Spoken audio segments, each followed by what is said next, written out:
All right, make some noise, everybody. Sunday night's headliners. It's Tom and Serge from Kasabian. They're here. All right. You last played here in what, 2007? You kind of graduated to headliners. Do you feel like a headline act now? You know what? Nothing really changes. I know it sounds crazy, but it's just a gig for us. I know it sounds mad, but we're just going to go on and play anyway, literally. You know, you know, people say, you know, the fear factor, you know, that you're up against it. You know, we just go and play and enjoy ourselves. That's it. And has the band evolved much from where you think you were at in 2007 to where we are here in the summer of 2011? Yeah, I suppose so. You know, we've got 4 albums to choose from now. That makes a difference. But we were always meant to be headliners. You know, it didn't feel right going on early. You know what I mean? It's not right. You know, we was always supposed to be playing last. You know, one way people say that Friday night was a good headliner of the rock band Kings of Leon, Saturday night good headliner Foo Fighters. Tonight, it's Kasabian. And I could say that maybe this is the first time we haven't had a rock band headlining. Before you go any further, before you start saying, what's he on about?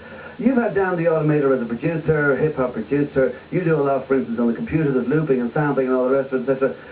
Is it that you're a rock band in terms of attitude, more than that you are in terms of music, and that's the way you'd like to see it? Well, you know what? We're a rock band because we use guitars. Yeah. But we're a futuristic rock band because we use any means that are necessary to make things sound sort of like they're from the future. You know, we're not a retro band. So I'd say we're a rock band at heart, but a futuristic one. So in other words, what it is that you want to learn from the bands of the 60s, say, but not be the band of the 60s. So, yeah, absolutely, man. Nailed it. Totally. Nice jacket. Yeah, good jacket. Stone Island.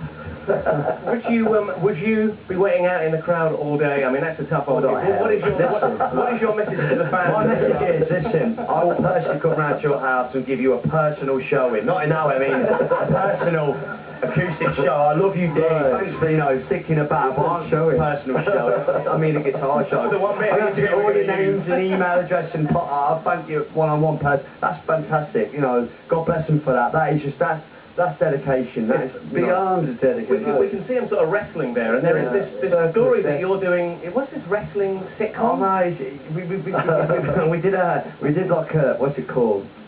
A pilot of a thing called like War Like a Panther, and Dan directed it. He's done like, you know, he did work with Snatch, the film Snatch, and Steve Graham's in it, Sean Pertwee, all these amazing actors and actresses, and I'm this security guard that gets nervous, you know, and I'm learning off there. It was great, man. It was great fun. So we just, you know, waiting for someone to commission it when it does happen. So, you know, but right now, my head's on in the music. We're on Sky. We can put a few. Well, you know, would it work in 3D?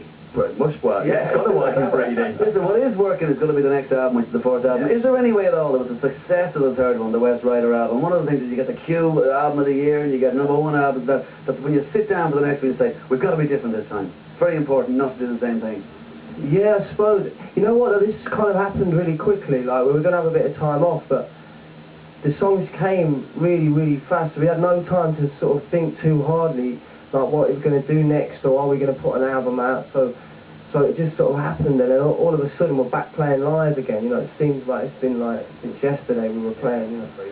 So it didn't take much thought. Just wanted to make a jukebox record, like a classic album that like every song's like huge, epic, melodic kind of album, you know. This is the 2nd or 3rd airing that these new songs in Velociraptor are going to get. So what does it sound like, and what can the fans expect? And I mean, you must kind of be eager to get it out there and let people hear it. I mean, Switchblade Smile is kind of like, it's got Led Zeppelin and the Beastie Boys and the really a touch of Prodigy, but Kasabian, Velociraptor is like a rave in your head, you know.